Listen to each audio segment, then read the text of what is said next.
you. Good morning, everybody. And I had a hand in designing the agenda for today, and I realise it's a bit of an error in that I've put myself after Anne and Councillor McShane, who are both fantastic speakers, so I'm hoping that I'll be able to follow their acts reasonably well enough. So I'm going to talk about the National Child Measurement Programme and just covering changes to the programme over the past year, key dates for your diaries that you'll want to be aware of, and something about PHE's planned work to develop the programme and support local delivery of the programme going forward, and a bit on how local authority colleagues and colleagues in provider organisations can play a role in shaping some of our work. But I just wanted to start by kind of celebrating some of the achievements around NCMP, and I know that many of you will have worked on NCMP for a number of years, possibly sort of previously in primary care trusts or in the provider organisations, and I think it's important to acknowledge the fantastic work that's taken place on NCMP to make it a successful programme. And it started back in 2006, and year on year, despite, there's been sort of changes to the programme, such as introduction of feedback to parents and then the recent public health transition. And despite those disruptions, really, the programme has just had year-on-year improvements in terms of participation rates and data quality, and that's been a real testament to the hard work of people working to deliver the programme.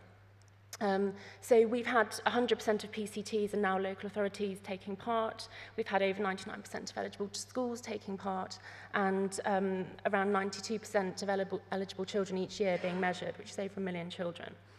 And because of that high participation rates, and it means that we've got really good data quality, and the programme has national statistics status.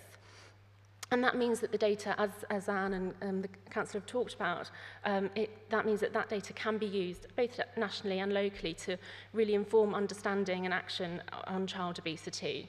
And it's been used to sort of make the case for bringing together broad coalition of partners to tackle obesity. And for example, the recent NICE guidance on lifestyle weight management services for children highlighted NCMP along with the Joint Strategic Needs Assessment as being a key kind of mechanism for identifying and assessing need and then informing planning. And I think through the years of the NCMP, it's kind of been having that data has been a real catalyst for areas putting in place weight management services for children and other programs to prevent and tackle obesity, and I think that's been really important.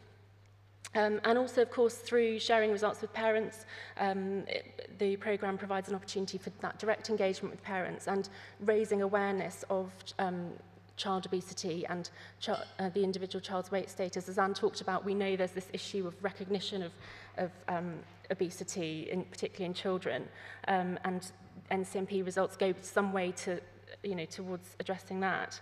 And also there's some evidence about parents saying that they intend to change behaviour and do make some behaviour change as a result of getting the letter.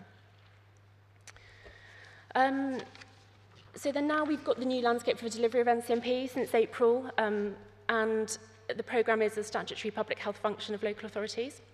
So there's flexibility around the approach to sharing results with parents, but there is a legal duty for local authorities to measure children in reception year and year 6 and to then return the relevant bits of that data to the Health and Social Care Information Centre. There's a new requirement to include NHS number in the data return where it's available and where that's possible locally. And the rationale behind that is to enhance the public health value of the data set by enabling kind of data linkage. So both data linkage between reception year and year 6 information within the NCMP, but also because the Health and Social Care Information Centre has this status as a kind of the hub for all health data sets, really, or many health data sets that are collected as part of the NHS and social care. They then have the opportunity to link NCMP data with other data sets they hold, such as the new child and maternal health data set, which has early years data and maternal data, and also data from later life, so things like hospital episode statistics. And that really means that hopefully we can use the NCMP data along with other data to really inform understanding of how child obesity impacts later life and how it might be informed by early years as well. So because for NCMP we have secondary legislation which underpins the programme, and that allows local authorities to hold the NCMP data, including the identifiable data, and then obviously to return that to the information centre. And local authorities can, of course, commission others to deliver the programme on their behalf as well. And Public Health England has made available operational guidance to support local commissioning of the programme. And data from the programme are used to inform the public health outcomes framework on excess weight in children as well. So some of the, just to talk a bit about some of the resources Public Health England's made available to support delivery, one of which is the new IT system, which was commissioned by Department of Health and Public Health England and was developed and is hosted by the Health and Social Care Information Centre. And it's been developed over the past year in quite close conjunction with users, and so many of you might have sat on the user group that the IC have established to develop the programme. Which hopefully should mean that the system does kind of meet the needs of yourselves and of users across the country in terms of the functionality that it has. And the new system, really the idea behind it is that it's an online system and it's should be much faster and much simpler to use than the previous system. And it's a secure environment, so it's secure to NHS standards for processing identifiable data. I should say that we will have Robert Dobson from the Information Centre here over the lunch period to do a demonstration of the system and answer any questions that people might have. So we'll set him up on one of the tables probably in this corner, and do come and speak to him, and you can have a look at the system if you haven't already, or if you're starting to use it and you've got queries. You know, he's the man who should be able to answer all your questions on it. So the system was launched at the beginning of September, and Public Health England wrote out to Directors of Public Health asking them to nominate a primary user for the system. And from there, once that primary user within the local authority public health team set up, they can then set up other users within the local authority or the provider and give them access to the system based on their role. So some members of staff might only need monitoring access, where they can see kind of state summary information. Others will need to see individual pupil level data. Some, where there may be more than one provider within a local authority, you might want to give a provider only access to the schools they work with, and those kinds of things. And that's all possible within the system. So the lead user will need to confirm the data submission, so there'll need to be one overall user who confirms the final data submission for the local authority. And they will also approve the information centre to kind of purge the identifiable data from the system, so approve that you've kept a record of whatever data you need locally before when you do the data submission, because the IC doesn't retain the information such as names and addresses, an NHS number. They strip all of that out and just have kind of anonymized data that they hold. And one of the key improvements, I think, with this system is that it allows the lead user to receive the validated data set back from the information centre much more quickly than is currently the case. So currently, the data is submitted to the information centre in August. The IC then work to validate that data, and they publish their report in December. And then the validated data set for each area is available through the PHE knowledge and intelligence teams. And that can take a few months, and it's often sort of well into the new year, you know, January, February time, that actually areas are getting their data back to start using it locally. Where with this system, that's going to happen much more quickly, and before the IC publish their report in December, once they've done the data cleaning before that, they will be making the data set available back to local authorities. So I think that's a real improvement.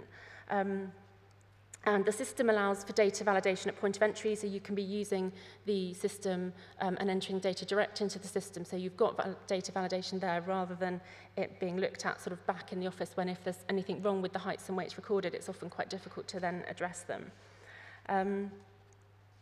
Just to say that there's now one data submission per local authority, where previously, obviously, the data's been collected by PCT. This system does work by local authority. And the last day for submitting the data to the IC is August next year, 15th of August.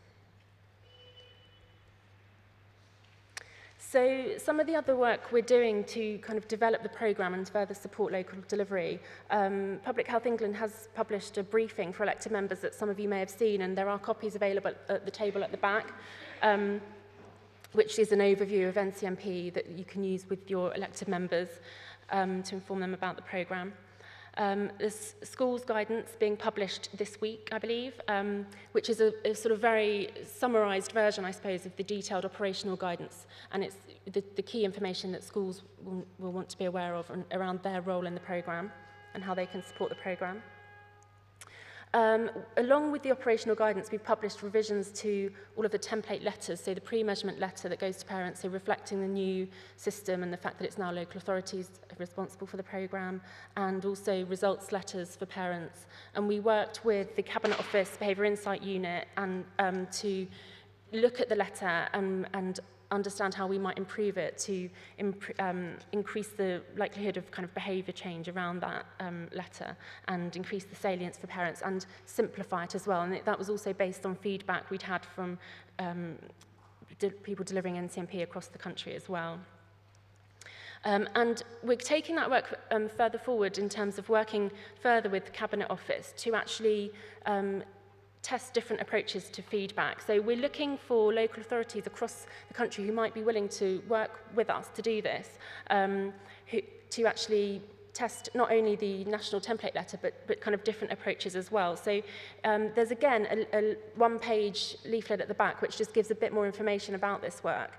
But broadly, if you're doing routine feedback at the moment, but you're perhaps not doing much beyond that in terms of any more proactive follow-up, and you have weight management services available in your area, and potentially you'd like to increase take-up of those services, then we're really keen to hear from you if you're interested in being involved. And the idea of this is that we're looking to test different approaches to kind of build that evidence base around the best approach to routine feedback and the value of routine feedback to support those kind of commissioning decisions that you'll need to make around the programme. We're also redeveloping resources to support sharing of results with schools. So at the moment, PHE makes available an Excel system and a template letter for sharing information with schools, but we know that it's very high-level information. It kind of tells the school if they're statistically different significantly different from their sort of the regional average or the national average, and we know that that's it's of limited use for schools, and often schools are wanting more information really about their school specifically. So Caroline Hancock and Hal Dinsdale, who are speaking a bit later this morning, are leading that work and are going to be looking for some views from you. They'll be talking about the changes they're making and getting your feedback on that as well. We're also looking to establish an external stakeholder group with input from local authority staff, potentially those from providers as well, and even schools. So events like today are really useful for us because we get your feedback and input around NCMP and child obesity, which is useful for us to understand the issues and what PHE might do to further support the work you're doing. But we want to be able to kind of continue that dialogue in between these events that we're not able to hold very often. So again, if you're interested in that, please do get in touch with me. And there's an email address at the end of these slides which you'll be getting a copy of, so you can get in touch or speak to me today. And it's just to continue that dialogue and kind of allow that to continue.